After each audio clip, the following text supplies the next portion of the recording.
Explication spirituelle hors série, à propos de l'hypothèse de Dieu. Je ne vais pas redonner ici les démonstrations déjà données dans des textes antérieurs de la série Explications spirituelles, laquelle série reprendra bientôt. Nous allons juste examiner le problème de la régression à l'infini, et surtout le problème de l'hypothèse de solution qu'en proposent les croyants qui croient en Dieu, je sais. Le terme croyant désigne déjà la personne qui croit en Dieu, donc parler de croyants qui croient en Dieu, est une redondance. De quoi s'agit-il ? Le problème de la régression à l'infini peut se présenter de la manière suivante: tout ce qui existe a une cause qui en est l'origine. Et dès lors qu'une cause existe, elle doit être pensée elle-même comme une chose qui existe, et donc elle doit être pensée elle-même comme une chose résultant d'une cause qui en est l'origine. Et vous voyez comment aucune cause ne saurait être définie comme la cause première, car si cette cause première existe, elle est une chose qui existe, et donc une chose pour laquelle il faut envisager une cause qui en est l'origine. La régression à l'infini est une chose que refuse d'admettre le mental, je n'ai pas dit l'intellect. L'intellect est totalement capable d'admettre n'importe quelle vérité, à partir du moment où cette vérité est avérée, c'est-à-dire démontrée effectivement comme vraie, soit par pure logique, soit par examen concret de la réalité factuelle. Le mental, lui, est tout à fait capable d'entrer en contestation face à la vérité, du fait de ses propres préférences émotionnelles, et non du fait de quelques problèmes qui seraient intrinsèques au fait de la vérité. Pourquoi le mental refuse-t-il d'admettre la régression à l'infini ? Parce que le mental désire croire en Dieu, le mental va avec l'émotionnel, ils forment un binôme. Le supposé de base de la régression à l'infini dit que tout ce qui existe a une cause. Ce supposé est un supposé du mental, qui généralise le constat empirique suivant lequel, dès lors qu'il est possible d'observer une chose, à l'examen cette chose s'avère être la résultante de quelque cause. Une maison résulte de l'action d'un constructeur. Un animal résulte de l'action de quelques couples d'animaux géniteurs. Une pluie qui tombe résulte de l'action de quelque accumulation de nuages. Etc. Quand le mental s'essaie à la contemplation de ce qu'il appelle l'univers. Cette vaste étendue d'étoiles et de galaxies dans l'espace, et à laquelle appartient la planète sur laquelle nous sommes. Le mental envisage l'univers comme une chose merveilleuse, se caractérisant par quelque ordre et quelque beauté. Et cette chose merveilleuse, dont la complexité confine au vertige au fur et à mesure que le mental essaie d'affiner sa contemplation. Cette chose merveilleuse, dit le mental, doit nécessairement avoir un créateur. Pourquoi un créateur, et pourquoi pas simplement une cause première ? Parce que le mental estime que si une chose est belle et complexe, cette chose ne saurait résulter de l'action d'une simple cause aveugle. Un ordinateur requiert un constructeur intelligent et conscient, une maison requiert un constructeur intelligent et conscient, tandis qu'il est peu probable, sinon tout à fait impossible, qu'un avion puisse résulter de l'action aveugle de phénomènes naturels, un avion requiert un constructeur intelligent et conscient. Et le mental conclut, étant donné que l'univers est plus complexe et plus beau que n'importe laquelle de ces choses. L'univers ne saurait résulter de l'action aveugle de quelques phénomènes naturels, l'univers doit avoir un créateur intelligent et conscient. Et au regard du vertige de complexité et de beauté de l'univers, ce créateur doit être suprêmement intelligent et suprêmement conscient. À l'analyse, c'est seulement le sentiment d'émerveillement que le mental éprouve devant l'immensité et la complexité de l'univers, et aussi devant la complexité et la finesse de la vie biologique, qui induit le mental à sauter directement à l'idée que l'univers, et la vie, a un créateur intelligent et conscient. Au lieu qu'il ne soit seulement l'effet d'une cause aveugle. Aucun argument logique ne soutient une telle idée, car la logique voudrait que ne soit pas exclue la possibilité que l'univers puisse résulter d'un jeu de force aveugle. D'un jeu de phénomènes naturels. Si l'hypothèse d'un créateur intelligent et conscient de l'univers est fausse. Il doit être possible d'en démontrer la fausseté, après même qu'on ait accepté la possibilité qu'elle soit juste, et après qu'on ait mis à l'épreuve cette possibilité. Le mental dit, tout ce qui existe, résulte d'une cause. Si le créateur de l'univers existe, quelle est la cause qui a amené ce créateur à l'existence ? Pourquoi les croyants n'aiment pas cette question ? Parce que cette question met en évidence l'impossibilité de tenir simultanément le supposé que tout ce qui existe émane d'une cause, et l'idée qu'il existerait un créateur suprême de l'univers. Comment ? Un créateur suprême, c'est celui qui a créé toute chose. Plus précisément, qui a créé la matière première de toute chose. Un oiseau vient de deux parents oiseaux, et chacun de ses parents oiseaux vient de deux parents oiseaux, ainsi de suite. De sorte que l'oiseau immédiat que l'on considère, n'a pas été créé directement et tel quel par le Créateur suprême. Mais ce serait bien le Créateur suprême qui aurait créé le substrat premier, de quelque nature qu'il soit, qui a permis ensuite de démarrer la longue chaîne des oiseaux qui se perpétuent par procréation sexuée. Il n'y aurait pas une régression à l'infini sur les oiseaux, l'existence d'un Créateur suprême interrompt la régression. Si le supposé Créateur suprême de l'univers est lui-même l'émanation d'une cause, alors il ne saurait être considéré comme le Créateur suprême. Il devrait son existence à quelque cause qui en serait l'origine. Et cette cause à son tour ne saurait être pensée comme, la cause première, puisqu'elle serait à son tour une chose qui doit son existence à une autre cause. Et on repartirait dans la régression à l'infini. Si l'univers a un créateur, et si ce créateur est lui-même l'émanation d'une cause, ce créateur ne saurait être défini comme Dieu. Il doit être défini comme une chose relative qui résulte elle-même de quelque cause. Et aucune cause ne saurait être définie comme la cause première, toute cause serait une chose relative qui résulte de quelque cause. Pour sauver l'idée d'un créateur suprême de l'univers, d'un créateur suprême de la matière première de l'univers. En sachant que s'il existe un créateur suprême, il ne peut en exister qu'un seul, sinon il ne serait pas suprême. Il serait un créateur relatif, sur lequel devrait nécessairement s'appliquer la régression à l'infini. Une conséquence à laquelle veut échapper le mental. Pour sauver l'idée d'un créateur suprême de l'univers, le mental postule que ce créateur suprême est éternel, et donc sans début ni fin, et donc qu'il a toujours existé.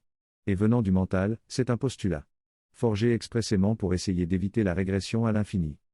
Que l'univers puisse être peuplé d'êtres relatifs diversement puissants, c'est une chose qu'il est aisé d'envisager. La race humaine, l'espèce humaine si vous voulez. La race humaine elle-même. Ou plus exactement, l'élite technoscientifique de la race humaine, est une élite d'une puissance remarquable, elle est capable en ce début de troisième millénaire, de réaliser en laboratoire la fécondation d'un nouvel être humain, le clonage d'un être humain, la réparation d'un code génétique endommagé. Elle est capable en ce début de troisième millénaire, d'envoyer des robots sur une autre planète, la planète Mars, de réaliser des technologies qui permettent à deux personnes de communiquer instantanément à des milliers de kilomètres de distance, de construire des tours dont les derniers étages flirtent avec les nuages.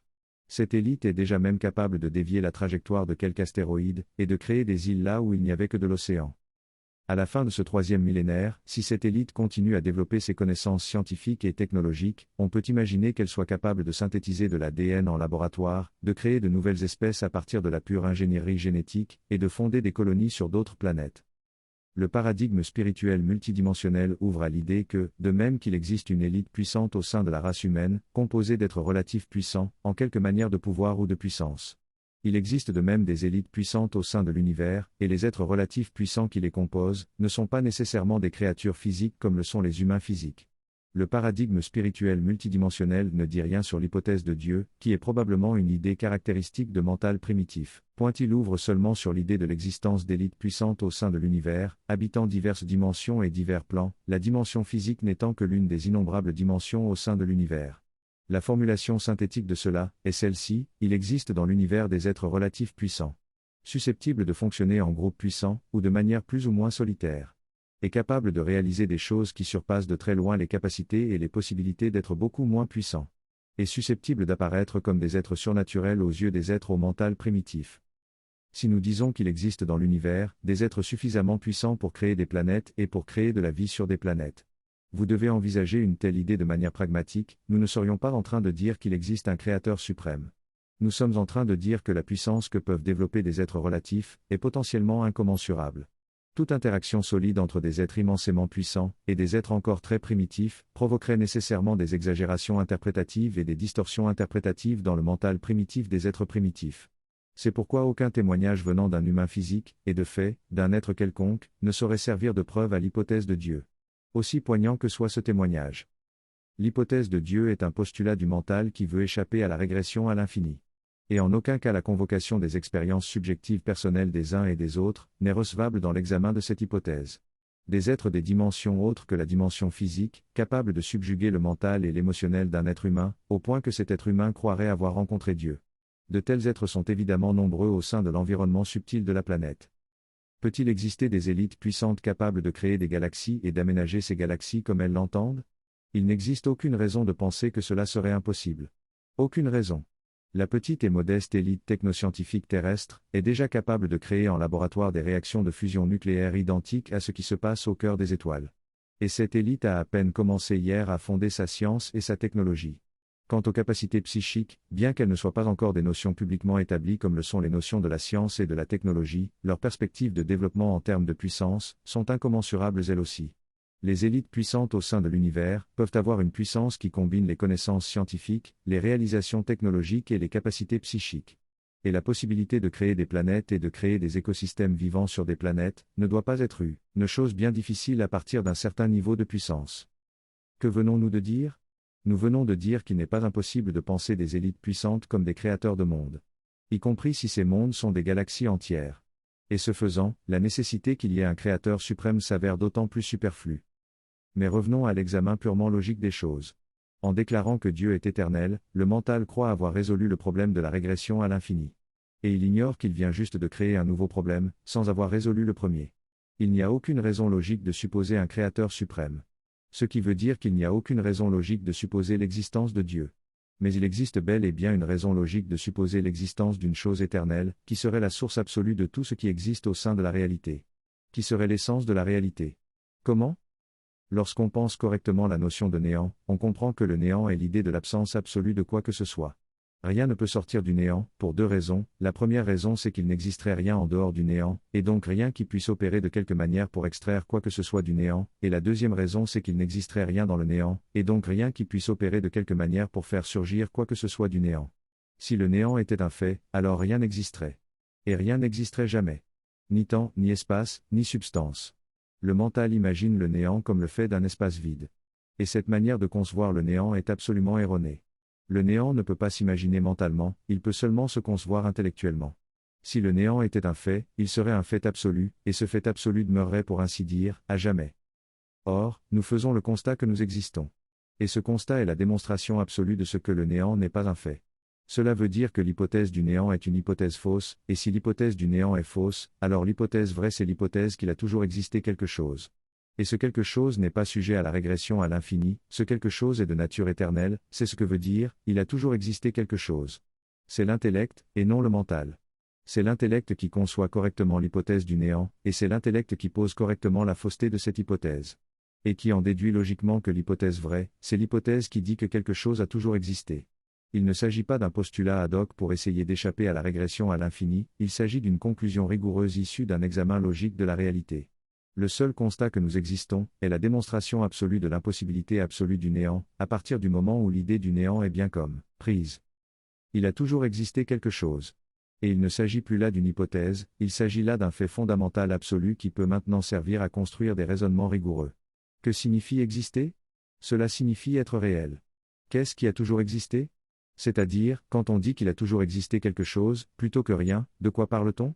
On parle d'un substrat premier. Pour le nommer ainsi à ce stade. Et quelle que soit sa nature spécifique, ce substrat premier échappe à la régression à l'infini, ce substrat premier ne provient pas de quelque origine, il a toujours existé. Avoir une origine c'est avoir un commencement, ce substrat n'a pas de commencement, il est éternel, il a toujours existé.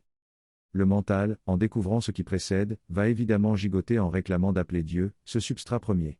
Le mental dira des choses du genre peu importe comment on l'appelle, il s'agit de Dieu, il s'agit du divin. Sans même se rendre compte qu'en alignant le terme divin comme substitut possible du terme Dieu, il vient de mettre une confusion absolue dans la définition de Dieu. Dieu est l'idée d'un créateur suprême, doté d'une conscience suprême, omniprésence, d'une intelligence suprême, omniscience, et d'une puissance suprême, omnipotence. C'est l'idée d'un être suprême, et s'il y a un être suprême, il ne peut en exister qu'un seul, sinon il s'agit d'un être relatif, aussi puissant soit-il. L'idée d'un être suprême, créateur de la matière première de l'univers, quelle que soit cette matière première. L'hypothèse de Dieu, l'hypothèse de l'existence de Dieu, est un postulat ad hoc du mental pour échapper à la régression à l'infini. Tandis que l'hypothèse du substrat premier éternel est une conclusion absolument rigoureuse, établie comme vraie. L'hypothèse du substrat premier éternel n'est pas une hypothèse, n'est plus une hypothèse à ce stade de notre propos, c'est une vérité fondamentale, il a toujours existé quelque chose. Ce quelque chose est de fait éternel. Nous pouvons appeler ce quelque chose, substrat premier éternel. Sans présumer de sa nature à ce stade, car à ce stade, la seule chose que nous savons de ce substrat premier, c'est qu'il est éternel. Est-il possible que la définition de Dieu puisse s'appliquer au substrat premier éternel ? C'est ce que les croyants aimeraient croire. Qu'en est-il ? Rien ne peut venir de rien. Et l'implication la plus importante de cette vérité, c'est que le substrat premier éternel ne crée rien. Tout ce qui existe, doit se penser comme une modulation à quelque degré, de quelque partie du substrat premier éternel. Pour des raisons de commodité de langage, appelons substance fondamentale, ce que nous avons appelé jusqu'ici, substrat premier éternel. Tout ce qui existe, est composé à quelque degré, de quelque modulation de substance fondamentale. Cela veut dire que tout ce qui existe, a pour essence la substance fondamentale. Tout ce qui existe, est, composé ultimement de substance fondamentale. Ultimement, les abeilles et les ordinateurs, sont composés de la même chose que les étoiles et les trous noirs, à savoir, de substance fondamentale. Ultimement, les êtres physiques et les entités astrales, sont composés de la même chose que les noyaux des planètes physiques et les rayonnements cosmiques, à savoir, de substance fondamentale. Si votre mental est perdu, en entendant que rien ne peut venir de rien, il pourrait s'écrier, alors la substance fondamentale vient forcément de quelque chose, puisque rien ne peut venir de rien. Et votre mental serait là en train d'essayer de sauver sa croyance en Dieu, puisqu'il voudra faire de Dieu, l'origine de la substance fondamentale. Est-il besoin de répondre à ça ? Nous rappelons que la nature éternelle de la substance fondamentale n'est plus une hypothèse, c'est un fait absolu établi. Cf. L'exploration de l'hypothèse du néant, qui est établie comme absolument fausse, c'est-à-dire comme ne rendant pas compte et ne pouvant pas rendre compte de la réalité, il existe bien quelque chose. Et donc quelque chose a dû toujours exister, et donc de fait quelque chose a toujours existé. Dire rien ne peut venir de rien, c'est dire en réalité à partir du moment où une chose existe, et à partir du moment où cette chose semble différente du fait immédiat de la substance fondamentale, cette chose procède nécessairement de quelque modulation de la substance fondamentale. La substance fondamentale ne crée rien. Et cela seul suffit à poser qu'elle n'est pas Dieu. Que signifie créer, au sens fort? C'est l'idée de faire apparaître quelque chose à partir de rien. Pour comprendre que la substance fondamentale ne crée rien, il faut rééclairer l'idée selon laquelle tout ce qui existe a nécessairement une cause. Cette idée est une mauvaise approximation du constat suivant: dès lors que nous constatons l'existence d'un système complexe, ce système complexe peut se penser, et doit se penser, comme la résultante de la combinaison, en quelque manière, d'éléments plus simples. Et ce système complexe a commencé à exister en tant que tel, à partir du moment où les éléments plus simples se sont combinés. Mais c'est encore là une approximation de la bonne idée derrière tout cela. Quelle est la bonne idée derrière tout cela? La bonne idée qui est exprimée maladroitement par l'idée que tout a une cause, c'est celle-ci: tout système complexe est le résultat de la combinaison d'éléments qui lui sont antérieurs, que ces éléments soient plus simples ou plus complexes que le système complexe considéré. La combinaison des éléments antérieurs, c'est cela la cause du système complexe considéré. La cause, l'origine. La formulation la plus élevée et la plus stricte de cette idée, c'est la suivante: aucun système complexe ne saurait être premier, tout système complexe est combinaison d'éléments antérieurs, la combinaison de ces éléments étant l'origine du système complexe considéré. En termes triviaux, tout ce qui est complexe a nécessairement une origine. L'assertion tout ce qui est complexe a nécessairement une origine est la bonne formulation dans les termes triviaux. Ce n'est pas tout ce qui existe a une origine. Les âmes sont des systèmes complexes, les étoiles sont des systèmes complexes, les atomes sont des systèmes complexes, les galaxies sont des systèmes complexes, les rayonnements cosmiques sont des systèmes complexes. L'une quelconque de ces choses procède de la combinaison de quelque ensemble d'éléments. Ce qui signifie que chacune de ces choses a une origine. Tant qu'un système considéré présente quelque degré non nul de complexité, ce système a nécessairement une origine. Aucun système complexe ne saurait être un système premier éternel. Tout système complexe, aussi faible que soit son niveau de complexité, dès lors qu'il est non nul, tout système complexe est nécessairement un système relatif, c'est-à-dire ayant une origine. Dire que la substance fondamentale est éternelle, c'est dire qu'elle n'a pas d'origine. C'est souligner qu'elle a toujours existé. L'assertion tout ce qui est complexe a nécessairement une origine implique que la substance fondamentale est nécessairement simple, c'est-à-dire dépourvue de complexité. Qu'est-ce que la complexité? Une chose est complexe, à partir du moment où on peut la décomposer en des éléments plus petits. Et la penser comme la résultante de la combinaison de ces éléments plus petits.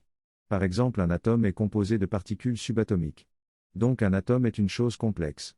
Vous ne pouvez pas dire que les atomes ont toujours existé, la complexité des atomes implique que les atomes ont nécessairement une origine. Comme nous savons que la substance fondamentale est éternelle, il s'ensuit que la substance fondamentale n'est pas composée d'éléments plus petits, elle est composée d'elle-même, elle est sans complexité interne. Et elle est la matière première de tout système complexe. Qu'est-ce qu'un être? Ou une entité, si nous faisions usage de ce terme en le débarrassant de ses relents péjoratifs ou négativisants. Un être est une catégorie particulière de systèmes complexes. Les êtres ce sont des systèmes complexes présentant spécifiquement les qualités de conscience, à quelque degré, d'intelligence, à quelque degré, et de volonté, à quelque degré. Comme cela peut s'observer chez les êtres humains, chez les chiens, chez les dauphins, etc. Si nous disons simplement qu'un être est une chose qui présente les qualités de conscience, d'intelligence et de volonté, nous disons les choses de manière à ce qu'il ne soit pas nécessairement dit qu'un être est nécessairement un système complexe. Ce qui laisserait le champ libre pour émettre l'hypothèse qu'un être pourrait être une chose simple, dépourvue de complexité. Ce qui laisserait le champ libre pour supposer que la substance fondamentale puisse être un être, c'est-à-dire puisse être doté de conscience, d'intelligence et de volonté. De telles suppositions peuvent-elles être vraies? Une définition rigoureuse de la conscience montre que la conscience est, à minima, la capacité d'une chose à traiter de l'information. Ce qui signifie factuellement que cette chose doit disposer d'une structure interne capable de prendre en charge des signaux énergétiques et de leur faire subir quelque sorte de traitement. Et tout cela suppose que cette structure interne doit nécessairement être complexe. Une définition rigoureuse de l'intelligence conduit au même constat: il faut une structure interne complexe pour qu'une chose soit dotée d'intelligence. Et une définition rigoureuse de la volonté conduit encore au même constat.